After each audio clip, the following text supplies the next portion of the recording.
Assalamualaikum warahmatullahi wabarakatuh. Bertemu kembali dengan kami di channel KMS Media. Kali ini kita akan mengupas sedikit tentang profil Deddy Mulyadi atau KDM Gubernur Jawa Barat, sebagaimana yang ditulis oleh kompas.com. Deddy Mulyadi terpilih sebagai Gubernur Jawa Barat usai memenangkan kontestasi Pilgub Jabar dengan raihan suara 62,22% atau sekitar 14.130.192 suara. Beliau memiliki perjalanan panjang di dunia politik, mulai dari anggota DPRD Purwakarta, Wakil Bupati Purwakarta, Bupati Purwakarta 2 periode, hingga anggota DPR RI. Ketika jadi bupati berkirim surat pada presiden.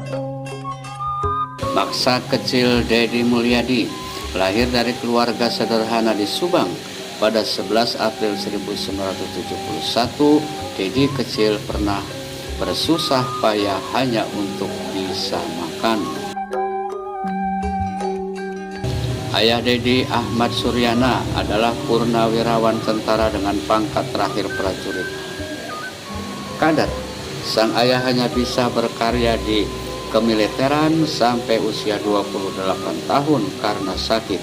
Diduga ayahnya diracun oleh mata-mata Belanda. Suryana kemudian bekerja di perkebunan. Itu pun tak lama karena ia tak ingin bersekongkol menjual pupuk secara ilegal. Sejak saat itu, ibu Deddy yang bernama Karsiti yang mengambil alih tanggung jawab mencari nafkah, dari mulai jadi kuli tandur sampai nyangkul, ngarambet, ngoyos, dan sebagainya.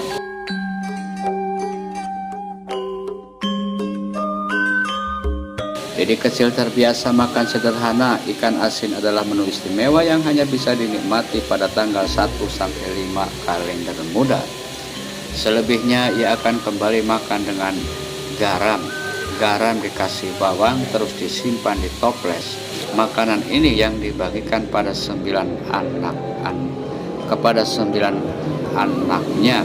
Terkadang malam hari saya diajak cari belalang untuk teman nasi, tutur Deddy Mulyadi kepada Kompas. Karena itulah untuk jajan Deddy kecil harus bekerja keras. Misalnya jika ingin es mambo, maka ia akan jualan es mambo terlebih dulu sebanyak 1 termos es. Begitupun saat ia ingin bermain layang-layang, ia akan jualan layang-layang, namun uang hasil jualan ia serahkan kepada ibunya.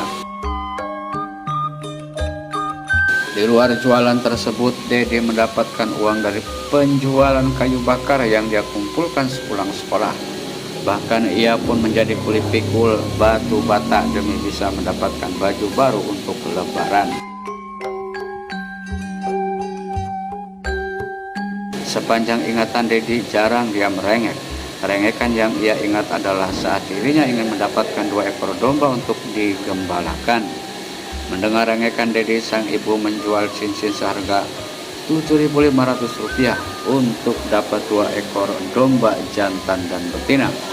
Setiap hari Deddy dibantu kakak nomor 2-nya, Kang Ade, menggembala domba.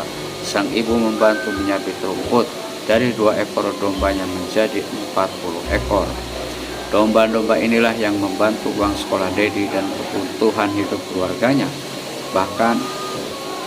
Bahkan bila ada saudara yang akan syukuran menikah atau keperluan lain, hasil dari domba Deddy yang jadi asal bantuan.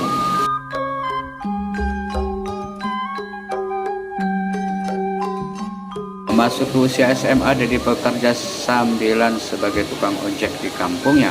Dari situ dia bisa mengumpulkan Rp 2.000 per hari sebagai tambahan uang biaya sekolah. Selepas SMA, Deddy sempat menjajal kemampuan diri untuk mengikuti jejak sang ayah menjadi tentara. Terlebih lagi dia punya sosok idola M. Yusuf. Untuk itu dia mendaftar ke Akabri dan Secapa. Sayangnya kedua upaya itu kandas. Berat badannya yang hanya 48 kg tak cukup dari persyaratan minimal 55 kg. Dedi lalu menjajal masuk Fakultas Hukum Universitas Pajajaran Bandung. Ia lulus namun tidak diambilnya karena tak ada biaya. Gagal melanjutkan sekolah, Dedi memutuskan ikut sang kakak ke Purwakarta dengan membawa 5 helai pakaian. Di Purwakarta, Dedi dan kakaknya tinggal di rumah kontrakan yang kondisinya nyaris roboh. Di situ juga hanya ada satu kasur, sehingga Dedi tidur di lantai tanpa alas. Saat susah tidur karena kondisi tersebut, Dedi memilih menegakkan sholat malam. Kakak saya penjaga genset, penghasilannya 100.000 per bulan, sisa potongan bank. Karenanya kalau belanja sekaligus ikan asin lalu gudeg pakai tulang ikan asin kuat untuk 2 minggu tuturnya. Tak berapa lama Dedi nekat melanjutkan pendidikan di Sekolah Tinggi Ilmu Hukum STIH Purwakarta.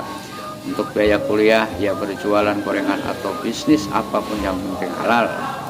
Untuk mengirit, ia biasanya kerap jalan kaki dengan teman-temannya yang karyawan sepulang kuliah di malam hari. Di kampus sekitar tahun 1994, Dedi mulai menjadi ketua HMI cabang Purwakarta. Dia juga aktif di organisasi buruh seperti Serikat Pekerja Seluruh Indonesia pada 1997 dan Konferensi Serikat Pekerja Seluruh Indonesia KSPSI pada 1998. Setahun sebelum lulus pada 1998, Dedi menikah dengan Sri Mulyawati. Dari pernikahannya ia dikaruniai anak bernama Maulana Akbar Ahmad Habibi.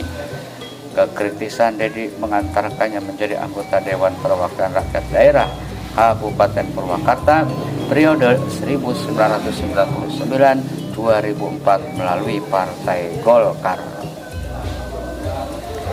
Masa kerja itu tak selesai karena Dedi dipinang mendampingi Lili Hambali pada Pilkada 2003 sebagai Wakil Bupati Purwakarta 2003-2008. Di tahun yang sama Dedi menikah dengan Ani Ratna Mustika. Dari pernikahannya yang berakhir dengan perceraian ini, Dedi dikaruniai 2 orang anak. Pada Pilgub 2008, Dedi mencalonkan diri menjadi Bupati Purwakarta dan menang berpasangan dengan Dudung B. Supardi. Dedi kemudian kembali menjadi Bupati Purwakarta periode 2013-2018. Di Golkar, Dedi mulai terpilih aklamasi menjadi Ketua DPD Golkar Jawa Barat. Setelah itu, ia mencalonkan diri sebagai Wagub Jawa Barat mendampingi Deddy Mizwar di Pilgub Jawa Barat 2018, namun gagal.